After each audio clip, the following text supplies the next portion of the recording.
paksang patunayan na dapat tanggalin ang confidential funds.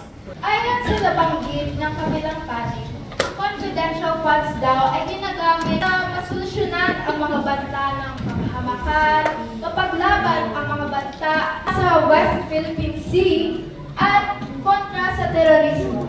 Ngunit alam niyo ba na ang pondo na ginagamit ng OVP at ng VP ng Office of the President ay mas malaki kesa sa mga pondo na gaya ng PNP o Philippine National Police ay hindi bababa sa 2 billion. Ngunit, ang pondo ng VP ng OVP ay 500 million. At dadagdagan pa nito ng pondo ng DepEd na 150 million at ng pondo ng Office of the President na 4 billion.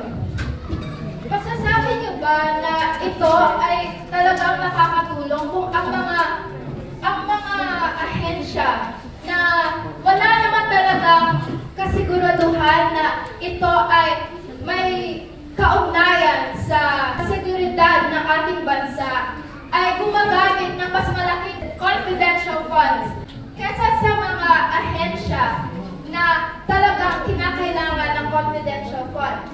Hindi. Ayon din sa inyo na ang confidential funds ay ginagamit upang makababa ang criminal rate. Ngunit, alam niyo ba na ang Pilipinas, ayon nga sa kanila, ang Pilipinas ay nasa pang-85 sa 146 na bansa. Ngunit ang crime rate ng Pilipinas ay nasa 43% lamang at ang crime rate ng Venezuela na nasa pang-una sa lahat sa 146 na bansa ay 80.9%. So, kaya malalaman natin na hindi natin tinitignan ang ranko ng mga bansa. Ngunit tinitignan natin dito ang porsyento kung talaga bang may nagbabago sa mga crime rate na nangyayari. Ayon din sa kanilang nabanggit na ang gobyerno daw ang nagbe-benepisyo sa confidential funds. Ngunit alam niyo ba na sinabi sa Joint Circular Number 2015-01 na dapat hindi pumupunta sa bulsa ng mga opisyales ang perang kinukuha sa confidential funds? At pa din sa kabilang panig na ginagamit ang confidential funds para sa hindi ethical na mga bagay.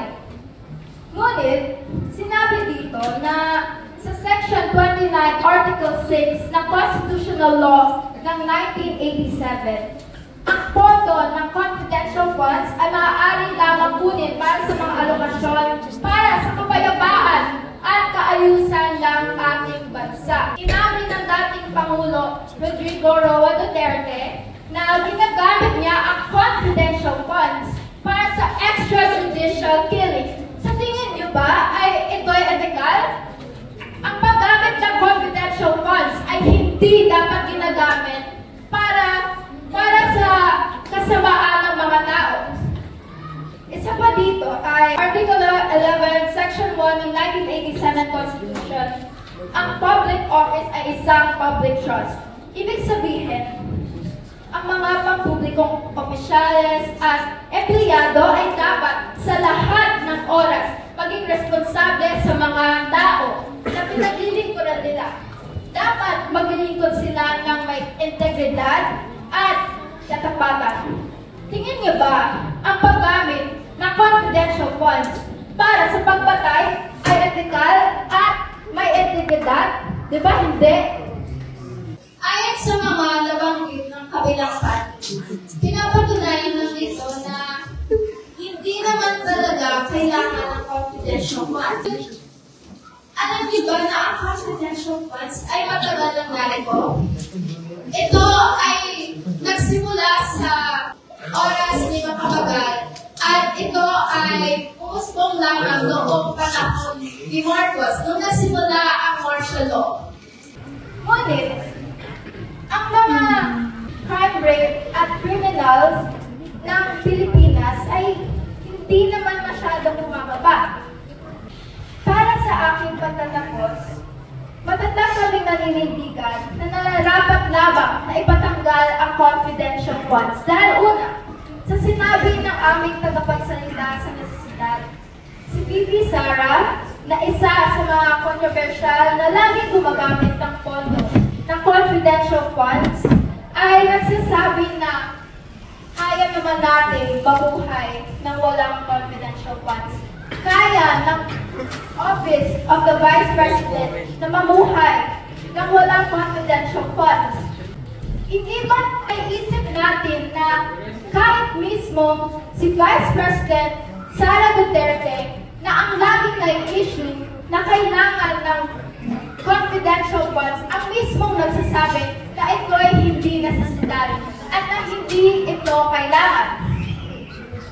Pangalawa, ayon naman sa aming practicability speaker, sinabi ni Colmenares na ang CRS ay vulnerable sa korupsyon.